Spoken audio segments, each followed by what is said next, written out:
जय हिंद सभी भाइयों। धीरेन्द्र शास्त्री 4 दिन पैदल क्या चले, उनकी तबीयत खराब हो गई और उनको एक डॉक्टर की जरूरत पड़ रही है। जबकि आप ये वीडियो देखो, धीरेन्द्र शास्त्री जी अपने मुंह से क्या कह रहे हैं, एक मरीज के लिए क्या खाने के लिए बोल रहे हैं।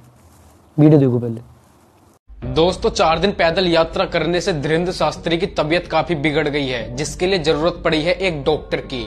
लेकिन एक सेकंड, 50 ग्राम देसी गाय के गोमूत्र में 2 खड़ी हल्दी की गांठ पीस करके मिला करके रोगी को पिलाएं, लाभ 100% होगा। आशी तो भाइयों देख ली वीडियो। इस वीडियो में मैं सिर्फ इतना ही बताना चाह रहा हूं कि जब धीरेन्द्र शास्त्री की तबीयत खराब हुई है तो उन्होंने एक डॉक्टर की सलाह ली है और एक डॉक्टर से ही अपना इलाज करा रहे हैं। इसलिए मैं आप लोगों से कहना चाह रहा हूं, अगर आप लोगों की कैसी भी तबीयत खराब हो, किसी भी तरीके की तबीयत खराब हो, तो आप हमेशा डॉक्टर की ही सलाह लें, ना कि किसी बाबा की। अंधविश्वास में ना पड़े, बिल्कुल ना पड़े। जय भीम, नमो बुद्धाय।